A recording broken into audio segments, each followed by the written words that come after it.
Il est évident que c'est le cas de Taïwan dans bien des champs d'action, le plus emblématique étant bien sûr celui de l'OMS, l'Organisation mondiale de la santé, compte tenu de l'expérience éclatante de l'île dans le traitement sur son sol de la pandémie mondiale. Mais c'est vrai aussi pour Interpol, pour l'Organisation de l'aviation civile et pour la commission de l'ONU dédiée à l'action contre le changement climatique. Les autorités françaises ont régulièrement mené des démarches au sein de ces enceintes internationales pour obtenir un consentement à la participation de Taïwan, certes en statut d'observateur, mais avec l'accès aux échanges d'informations et de réflexions produisant un effet utile. Taïwan produit 84% des semi-conducteurs les plus sophistiqués utilisés sur la planète. Comme vous le savez, chers collègues, notre industrie automobile en dépend. En raison de l'importance de ces échanges internationaux que ces activités économiques génèrent, il est anormal que Taïwan, qui dispose de 2 compagnies aériennes renommées mondialement, ne puisse pas participer au débat concernant la sécurité aérienne, les services de navigation, la protection de l'environnement et les questions économiques. De même, avec l'augmentation constante de passagers qui transitent par Taïwan, il est regrettable que ce pays soit exclu d'Interpol, alors que nous souhaitons accentuer nos efforts pour lutter contre le terrorisme, le trafic de drogue ou toute forme de criminalité. Malgré la prospérité et la stabilité de cet État, le célèbre hebdomadaire britannique The Economist vient d'illustrer la couverture de sa publication du 1er mai 2021 en soulignant que Taïwan était l'endroit le plus dangereux de la planète en raison de la menace militaire de la Chine qui pèse sur l'île. La paix et la prospérité de cette région sont importantes pour l'ensemble du monde. Nous devons travailler ensemble à la préserver. Les questions du bien-être de l'humanité sont au cœur de nos préoccupations et c'est tout le sens de notre démarche aujourd'hui. La résolution que nous proposons aujourd'hui de voter a pour objet d'inciter le gouvernement à poursuivre ses efforts tendant à renforcer l'intégration de l'île au sein de différentes instances internationales. Cette initiative a été saluée par la présidente de Taïwan, Tsai Ing-wen, qui a souligné l'opportunité de telles coopérations. Le gouvernement français, par la voix du ministre de l'Europe et des Affaires étrangères, a déjà eu l'occasion de dire son soutien à l'objectif poursuivi par la résolution.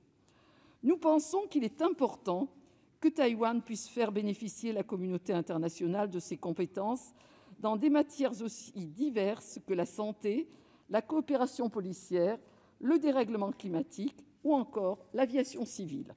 Taïwan a toutefois tiré les leçons des épidémies de SRAS en 2003, de la grippe H1N1 de 2009. Son gouvernement a œuvré à une gestion exemplaire du contrôle de la pandémie, basée sur l'anticipation et la réactivité. Et cette date, seuls 12 décès y ont été ainsi enregistrés. Par ailleurs, la gestion taïwanaise de la pandémie a permis de démontrer, une fois de plus, l'attitude coopérative de Taïwan à l'échelle mondiale, ce que rappelle cette proposition de résolution.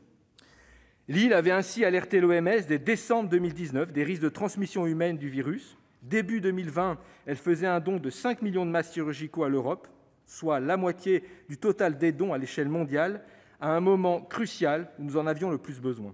La résolution suggère l'accession de Taïwan à un statut d'observateur au sein d'Interpol, organisation qui compte 194 pays membres, soit la quasi-totalité des pays de la planète, et qui vise à prévenir et combattre la criminalité grâce à une coopération policière renforcée.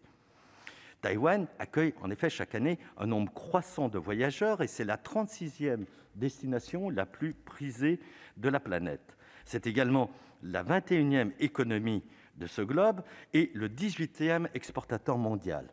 L'île est donc un maillon indispensable au système de sécurité globale, tant dans le combat contre la criminalité et la fraude internationale que dans la lutte contre les trafics illicites et la cybercriminalité. Fort de son expérience du SRAS en 2003, Taïwan a su anticiper l'épidémie. Dès le 31 décembre 2019, Taïwan alertait l'OMS sur la possibilité d'une transmission interhumaine du virus apparu à Wuhan. Taïwan n'a pas été entendu. Il faudra attendre le 20 janvier 2020 pour que Pékin se résigne à reconnaître que le virus était transmissible entre humains, date à laquelle l'OMS a qualifié la situation d'urgence de santé publique internationale. Nous savons aujourd'hui que ces 3 semaines perdues en janvier ont eu des conséquences tragiques pour la planète. La mise à l'écart de Taïwan des réflexions et actions conduite par l'OMS nuit aux intérêts de la communauté internationale. Taïwan, c'est un quart du PIB de la France. Avec 110 postes diplomatiques répartis dans 75 pays, c'est le 31e réseau diplomatique mondial, devançant des pays comme la Suède, Israël. C'est la 20e armée du monde, à niveau équivalent du Canada. L'île est souveraine. Je constate que Taïwan est indépendante de fait. 18e puissance commerciale et 11e économie la plus libre du monde. Taïwan agit conformément aux conventions des Nations unies sur les droits de l'homme. En matière de démocratie, Taïwan en a fait autant que n'importe quel autre pays pour faire avancer l'égalité. L'ONU a été créée pour les êtres humains. Je vous le demande, mes chers collègues, pourquoi l'universalité des droits de l'homme proclamée par les Nations unies ne s'appliquerait pas à Taïwan et à ses 23 millions d'habitants? La Chine multiplie les manœuvres militaires, maritimes notamment, et l'armée chinoise pratique l'escalade aussi bien par leur ampleur et leur fréquence qu'en termes d'incursions spatiales en mer de Chine méridionale. Cela ne signifie pas que la guerre va se produire demain, mais une chose est sûre, la Chine se comporte comme si elle s'y préparait. L'Europe doit donc modifier sa politique en exigeant que les relations entre les deux rives de la mer de Chine respectent le droit à l'existence de Taïwan, et nous devons signifier clairement à la Chine que si cette dernière s'orientait vers le recours à la force, elle encourrait de graves risques. Mais je crois profondément que l'honneur d'un parlementaire, c'est aussi de savoir faire preuve de courage et d'affirmer haut et fort ses convictions. Alors oui, Madame la Présidente, Monsieur le Ministre, mes chers collègues, je veux le dire haut et fort, c'est notre devoir d'aider Taïwan à retrouver la place que ce pays mérite sur la scène internationale.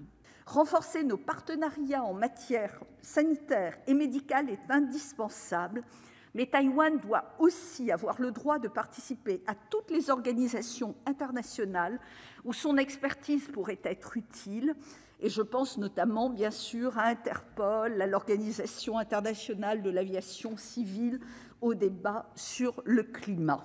Et je souhaiterais aussi m'adresser à mes amis chinois, parce que nous le savons, ils nous écoutent ou ils nous liront. Mais de quoi avez-vous peur? Vous êtes un grand, vous êtes un magnifique pays, vous n'avez rien à craindre de Taïwan qui ne veut que la paix. Vous avez tout à gagner, au contraire, d'une coopération pacifique dans l'intérêt de vos peuples. Alors, s'il vous plaît, aidez Taïwan à vous aider, aidez-nous à vous aider, aidez-les à vous aider, ne serait-ce qu'en matière médicale. Parlez-leur, écoutez-les, et le monde n'en sera que meilleur. Il sera plus sûr, plus stable, et c'est aussi votre intérêt, c'est l'intérêt de la Chine dans son ensemble.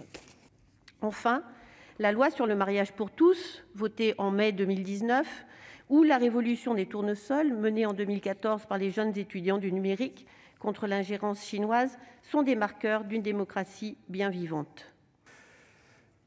S'agissant spécifiquement, justement, de l'objet de votre résolution et de la participation de Taïwan aux organisations internationales, notre position, elle est claire, elle est constante. Nous y sommes favorables lorsque le statut des organisations le permet et que cette participation répond aux intérêts objectifs de la communauté internationale.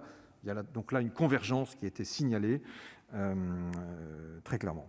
Et c'était également une phrase citée et rappelée, mais je le redis, il ne doit pas y avoir de vide sanitaire dans la lutte contre la pandémie. Et donc, on continue à plaider pour que Taïwan soit associé aux travaux de l'OMS. Nous le ferons à titre national, nous l'encourageons au niveau européen. Nous l'avons fait encore il y a quelques jours avec nos partenaires du G7. Suivons de façon extrêmement précise l'évolution de la situation dans le détroit de Taïwan. Et nous avons noté à cet égard que les incursions militaires dans la zone d'identification et de défense aérienne de Taïwan se sont multipliées depuis l'an dernier jusqu'à devenir presque quotidiennes. Et donc, je le redis, la stabilité dans le détroit, elle est essentielle pour la sécurité de la région, et c'est la raison pour laquelle nous réprouvons toute tentative de remise en cause du statu quo, de même que toute action susceptible de provoquer un incident et de conduire à une escalade dans le détroit. Je crois pouvoir vous dire que nous partageons cette préoccupation avec l'ensemble de nos partenaires de l'Union européenne.